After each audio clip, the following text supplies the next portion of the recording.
Shares of Celsius were down as much as 19% on Tuesday after an analyst note came out. This is one of those things that can really impact a stock short term. Analysts are often something that traders are looking at. Are they upgrading stocks? Are they downgrading stocks? What are the reports that they're putting out saying about revenue growth, about earnings growth, things like that. So this can cause a short term change in the sentiment around Celsius stock. Now, shares recovered a little bit. I'm recording this just before the market closes, and shares are down about 13% today.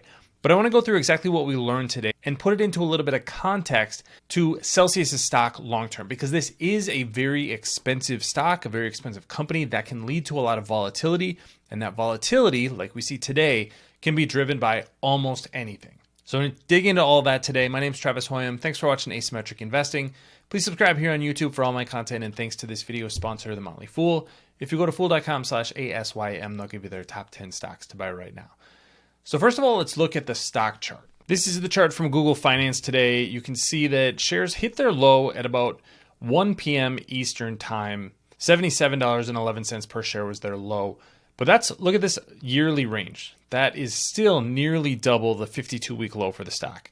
So it's always important to kind of pull back and look at what does this actually look like for a stock long term. You can see that Celsius stock over the last 6 months still up nearly 60%, and over the past year, up over 100%. So yes, this is a big pullback for one day, but if it's not something that's fundamentally changing what's going on with the company, then it's probably okay to just hold the stock. It's just normal volatility in the market. So what is driving the stock today? This was the reporting today, is that Morgan Stanley put out an analyst note that kind of questioned the company's growth right now.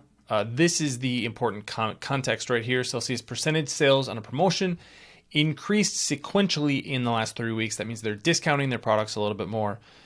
And pricing was down 7% year over year in the last 2 weeks as a result of those promotions. Velocity was down 4% year over year in the last week and 1% for the last 4 weeks. So what Morgan Stanley is trying to do is they're trying to track what is the velocity of sales for Celsius on a week-to-week basis, and then they're reporting that. So they're saying that, hey, Celsius had a little bit of pricing challenges over the last few weeks and a little bit of volume challenges over that same period of time. Those two things will often coincide with each other, because if your volume starts to go down, how do you push more volume? Well, you maybe lower your prices a little bit. So this is the backdrop. This is what drove shares today. But let's put this into a little bit of context as to what earnings look like.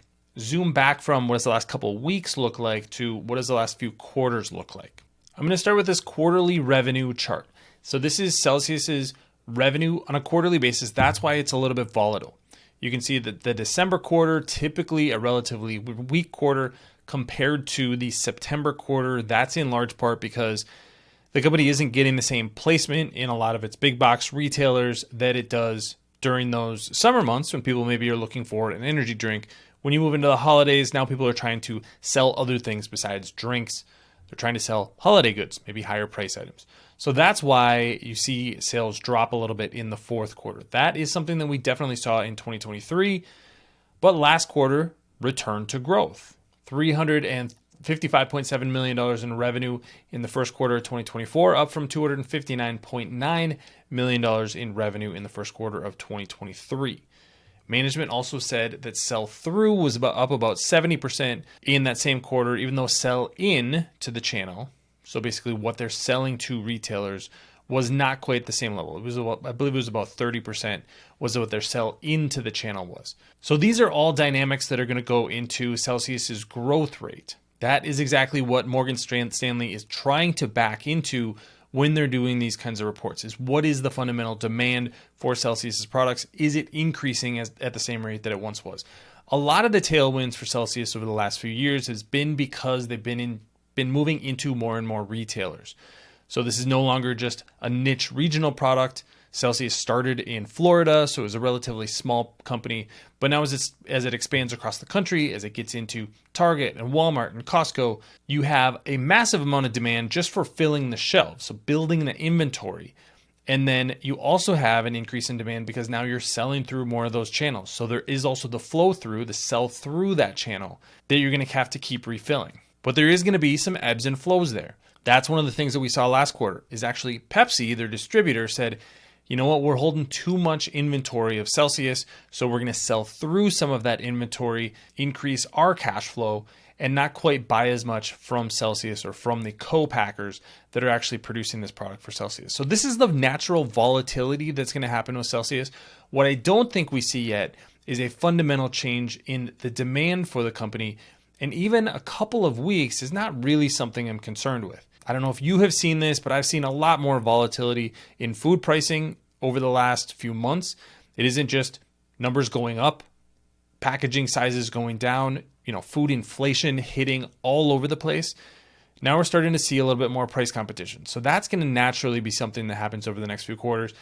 Does that mean that Celsius maybe doesn't grow quite as much as it has over the past few years? Probably, but does it mean that the company itself is fundamentally broken? But let's get to valuation too, because this is also important. This brings a lot of volatility into the market. Thanks to our friends at The Motley Fool for sponsoring this video.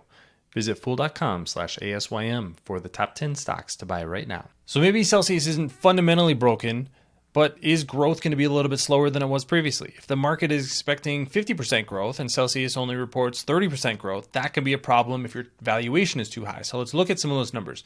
This chart shows in the blue line Celsius's price to earnings multiple. Now, Celsius is not optimizing for earnings, so we want to take this with a bit of a grain of salt, but it does show that trading for 90 times earning is a very expensive price for a company like Celsius. So maybe it gives you a little bit of pause if that growth rate is coming down. The price to sales multiple is something that's probably a little more indicative of the valuation, 15.7 times sales. That is a very expensive multiple. The reason that Celsius gets that kind of multiple is because they have had a phenomenal growth rate. You can see that right here. Over the past decade, the compound annual growth rate is 64% for Celsius. So just a phenomenal growth rate. That's why it's got such an expensive price. But it's also why if investors think that the growth rate is going to slow over the next couple of years, even if it's still a very, very fast growing company, 20-30% growth rate would be very impressive for a company of this size. But that's not exactly what investors want to hear when they're paying 15, 16 times sales, 90 times earnings. They want growth to be much faster than that. And I think that's exactly what we're seeing from the reaction from the market. Very volatile reaction because this is a very expensive stock. I don't see anything today to indicate that Celsius as a growth company, as one of the more popular drink choices right now, is fundamentally broken as a business.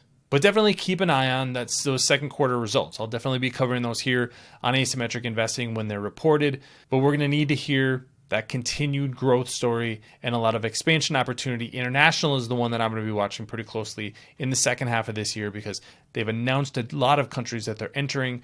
Do we get the same kind of growth momentum in some of those international markets that we had in the US? If so, the growth story continues. But we'll see what this looks like when earnings are reported. I'm not going to read too much into 1 or 2 weeks in something like the beverage business. I just don't think it's all that important to a long-term investor like I am. But that's exactly what's going on today. Volatility is the price that you pay for companies like this, and this is the downside of that volatility. But what do you think about Celsius today? Leave your comments in the comment section below. Don't forget to subscribe to Asymmetric Investing. Thanks for watching, everybody. See you here next time.